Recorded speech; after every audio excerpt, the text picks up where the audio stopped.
mencampurkan obat yang tidak diinginkan. Seperti contohnya yang pertama yaitu campuran antara kamper dan mentol. Ketika dicampurkan secara langsung itu akan menjadi cair. Yang kedua yaitu terjadi endapan pada cairan, lalu bakal ada perubahan dari bentuk, warna, terus bau ketika campuran itu dicampurkan. Nah, di inkopabilitas itu ada 3 perubahan. Yang pertama bisa secara kimia, yang kedua secara fisika, dan yang ketiga secara terapeutik. Baik, di sini saya akan menjelaskan apa itu yang dimaksud dengan inkopatibilitas secara kimia, fisika, dan terapeutik.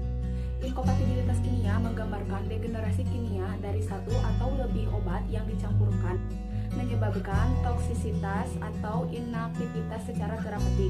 Inkopatibilitas secara kimia terjadi akibat hidrolisis, oksidasi, reduksi, atau pembentukan kompleks. Penyebab paling utama dari inkopatibilitas kimia adalah reaksi antara obat asam dan basa atau larutan yang menghasilkan tingkat pH yang stabil untuk salah satu obat. Inkopabilitas secara fisika dapat diamati dengan mengetahui sifat kimia dari bahan yang dicampurkan. Contoh dari inkopatibilitas secara fisika adalah garam natrium dan asam lemah seperti fenobarbital natrium mengendap dalam bentuk asam bebas ketika diberikan bersamaan dengan cairan yang bersifat asam. Garam kalsium mengendap ketika ditambahkan medium basa, dan obat yang membutuhkan pelarut khusus seperti diazepam mengendap apabila dicampurkan dengan larutan berair karena diazepam kurang larut dalam air. Kemudian ada inkopatibilitas secara terapeutik. Inkopatibilitas terapi adalah efek yang tidak diinginkan yang terjadi pada pasien hasil dari 2 atau lebih obat yang diberikan bersamaan yang dapat menyebabkan peningkatan terapi atau penurunan respon terapi. Inkopatibilitas terapeutik adalah pencampuran yang sulit untuk diamati sebab menghasilkan aktivitas terapeutik yang antagonis atau sinergis. Inkopatibilitas ini sering terjadi pada terapi penggunaan 2 antibiotik. Pada praktikum kali ini yang akan diamati adalah inkopatibilitas secara fisika. Baik, di sini saya juga akan menjelaskan tentang analisis potensi terjadinya inkopatibilitas. Analisis potensi inkopatibilitas dilakukan dengan mencari informasi tentang inkopatibilitas sediaan racikan. Informasi inkopatibilitas dilakukan dengan mengumpulkan informasi terkait inkompatibilitas senyawa obat terhadap eksipien, terhadap senyawa obat lain, serta terhadap wadah dan kemasan. Analisis potensi inkopatibilitas pada sediaan racikan dilakukan melalui studi literatur.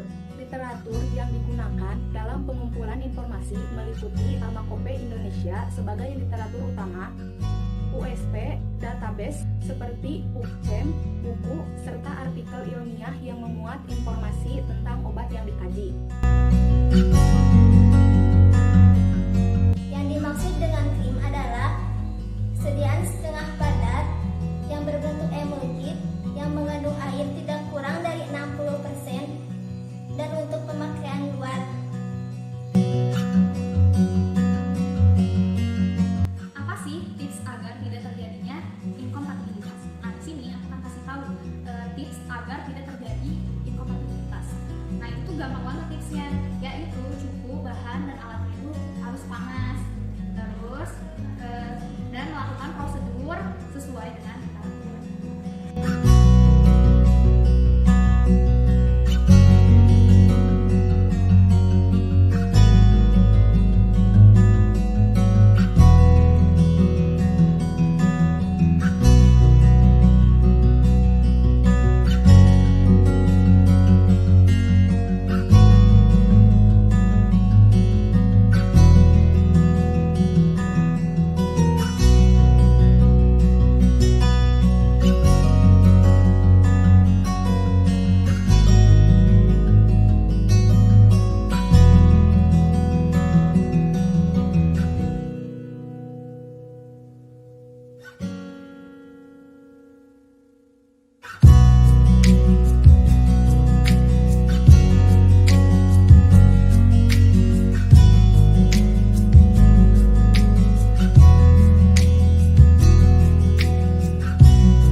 untuk melihat perbedaannya. Ini yang bagian A, ini bagian B, dan sini bagian B.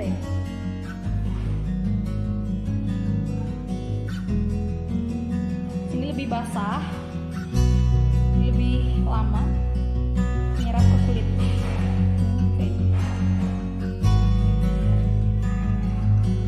Ya, ini B.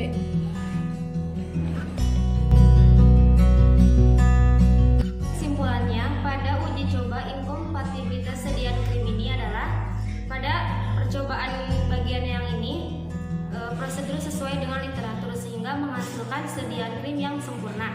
Sedangkan pada uji coba bagian B yang ini terjadinya inkompatibilitas dikarenakan suhu antara alat dan bahan yang tidak sesuai sehingga terjadinya tekstur yang tidak sempurna.